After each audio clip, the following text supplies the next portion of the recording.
नमस्कार, आप देख रहे हैं प्राइम टीवी। मैं हूं आपके साथ आरती तिवारी। जिस प्रकार से 9 सीटों का दंगल अब थम चुका है, बड़ी अपडेट, बड़ी जानकारी दर्शकों को बता दें। जो आपको बता दें कि 9 सीटों पर घमासान और इसके साथ साथ वोटिंग समाप्त हो चुकी है। सुबह 7 बजे से वोटिंग शुरू हुई थी, जो कि 5 बजे अब थम चुकी है।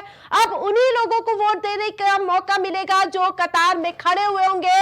और लगातार आपको अपडेट बताया, जो आपको बता दें कि अब केवल लाइन में लगे लोग ही वोट कर सकेंगे। वोटिंग समाप्त हो चुकी है। मीरापुर, कुदरकी, फूलपुर, खैर, गाजियाबाद, सीसामऊ, कटहरी, इन सभी सीटों पर मतदान खत्म हो चुका है। बड़ी अपडेट, बड़ी जानकारी अपने दर्शकों को बता दें।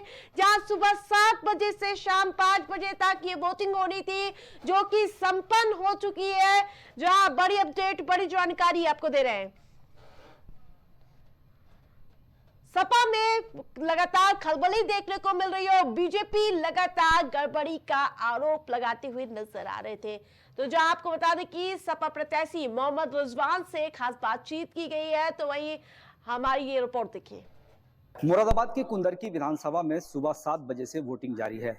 ऐसे में समाजवादी पार्टी के जो प्रत्याशी हैं हाजी रिजवान, वो लगातार प्रशासन पर एलिगेशन लगा रहे हैं। इस बीच लाल पर्ची का भी जिक्र सामने आया। मेरे साथ हाजी रिजवान साहब हैं। हाजी साहब, किस तरीके से जो चुनाव का बहिष्कार का आपने लेटर लिखा है मुख्य चुनाव आयुक्त को, क्या रीजन है, और जो लाल पर्ची का बार बार जिक्र आ रहा है वो क्या है? मैं ये प्रशासन से मांग करता हूँ, चुनाव आयोग से मांग करता हूँ कि इस प्रशासन के खिलाफ एक्शन ले और उसके बाद चुनाव को रद्द करने की मैं मांग करता हूँ। कि निष्पक्ष चुनाव कराने की मांग इसलिए करता हूँ कि अर्धसैनिक बलों के देखरेख में इस चुनाव को कराने की कृपा करें, और उसके बाद दूध का दूध और पानी का पानी सामने आ जाएगा। यहाँ का प्रत्याशी कम से कम 1 लाख वोटों से हारेगा भाजपा वाला, ये मैं दावे से कह सकता हूँ, अगर निष्पक्ष चुनाव यहाँ पर होगा।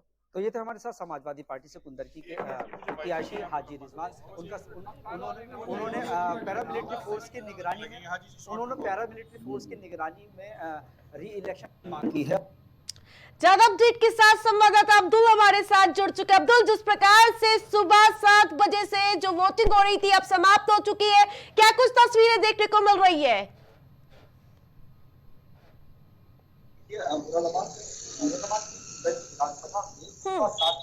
वोटिंग का सिलसिला लगातार जारी है। 3 बजे तक के ताजे आंकड़ों की बात की जाए तो लगभग 50% यहाँ पर वोटिंग हो चुकी है। क्योंकि घटनाओं के साथ, एलिगेशन के साथ, आरोप और प्रत्यारोप के साथ जो लोकतंत्र का सबसे बड़ा पर्व माना जाता है, उसमें कुंदरकी के लोगों ने बढ़ चढ़कर हिस्सा लिया। लेकिन इस बीच आरोप प्रत्यारोप का भी दौर जारी रहा। समाजवादी पार्टी के जो कुंदरकी से प्रत्याशी है, उन्होंने प्रशासन पर एक बड़ा एलिगेशन लगाया और मुख्य चुनाव आयुक्त को एक लेटर लिखकर पैरामिलिट्री फोर्स की निगरानी और री इलेक्शन की मांग की है। मुरादाबाद से मुझे लगता है कि इस वक्त की सबसे बड़ी खबर यही है कि जो हाजी रिजवान ने मुख्य चुनाव आयुक्त को लेटर लिखकर री इलेक्शन की मांग की है। लेकिन आपने बड़ी अपडेट हमारे दर्शकों को बताया कि हाजी मोहम्मद रिजवान जो सपा प्रत्याशी है, उन्होंने अब ये मांग उठा दी है। क्या चुनाव आयोग से की ओर से अभी तक कोई रिएक्शन देखने को मिला? जी देखिए, जिस तरीके से अखिलेश यादव भी लगातार मुरादाबाद और इसके आसपास की सीटों को लेकर प्रशासन पर गंभीर आरोप लगाते रहे हैं और ये भी कहते रहे हैं कि जो प्रशासन है वो लगातार भाजपा के लिए काम कर रहा है। तो लगातार इस तरीके के एलिगेशन का सामना जो प्रशासन है वो कर रहा था। लेकिन मुरादाबाद की अगर बात की जाए, हाँ, अगर चुनाव आयोग की बात की जाए तो अखिलेश यादव ने एक ट्वीट किया था और उसमें जो वोटर है उससे अपील की थी कि आधार पर, यानी प्रूफ के आधार पर जो वीडियो और फोटो है वो चुनाव आयोग को भेजे। चुनाव आयोग इस पर कार्रवाई करेगा। हालांकि चुनाव आयोग ने निष्पक्ष चुनाव के लिए पहले से खबर कर रखी थी और साफ तौर पर उसने आदेश भी दिए थे कि किसी भी मुतलशील या किसी भी नशील जो उसको देखने का अधिकार नहीं है। बिल्कुल अब्दुल, आपने जनता से बातचीत की होगी, आखिरकार वो किस वादों और दावों और इसके साथ साथ जिस प्रकार से नैरेटिव फैलाया गया उस पर क्या जनता ने मोहर उसके साथ साथ भरोसा जताते हुए नजर आए? देखिए, सबसे अहम बात यह है कि मुरादाबाद की जो कुंदरकी विधानसभा सीट है ये कई मायनों में अलग है।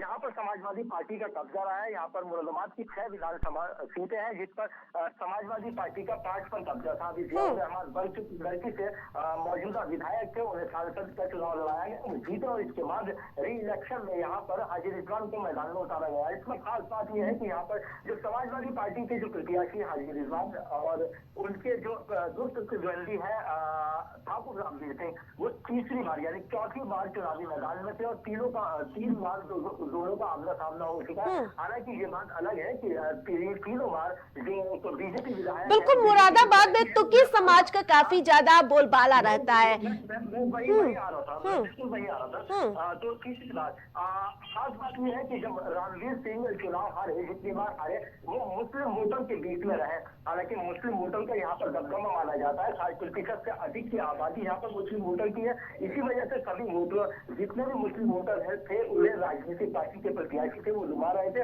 और यही वजह थी कि जातीय और सामाजिक समीकरण सामने के बाद यहाँ पर समाजवादी पार्टी हो, बीएसपी हो, आजाद समाज पार्टी हो, या ऑल इंडिया मजलिस इत्तेहादुल मुस्लिम AIM, सभी ने मुस्लिम प्रत्याशियों की यहाँ चुनावी मैदान में उतारा था। और सबसे खास बात यह है कि जो तुर्क यहाँ पर कास्ट है, वो एक बड़े पैमाने पर किसी भी मतदाता की हार, बाकी जगह किसी भी प्रत्याशी की हार और जीत का फैसला करते हैं। तो तुर्क बिरादरी से भी यहाँ पर चारों पर जो प्रत्याशी थे वो तुर्क बिरादरी से थे।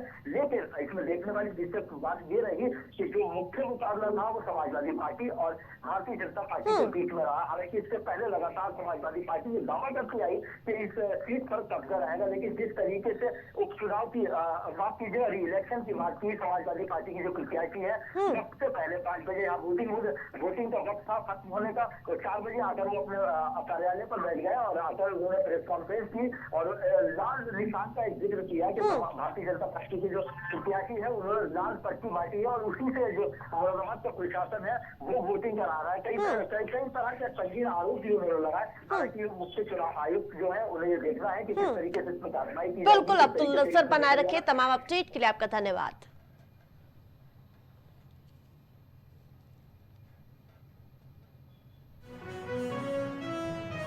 सपा अध्यक्ष अखिलेश यादव ने एक और ट्वीट किया, जहां लगातार ट्वीट देखने को मिलने के बाद एक मीरापुर सीट का एक वीडियो अखिलेश यादव ने शेयर किया है। बड़ी अपडेट, बड़ी जानकारी अपने दर्शकों को बता दें, जहां SHO को चुनाव आयोग से निलंबित करने की अपील कर दी गई है।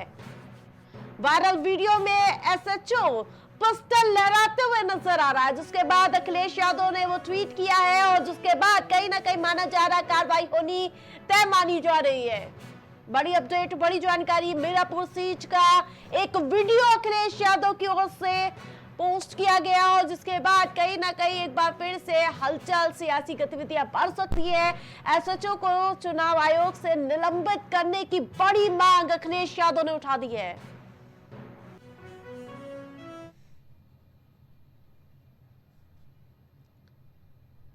इस बुलेटिन में मेरे साथ फिलहाल इतना ही। देखते रहे प्राइम टीवी।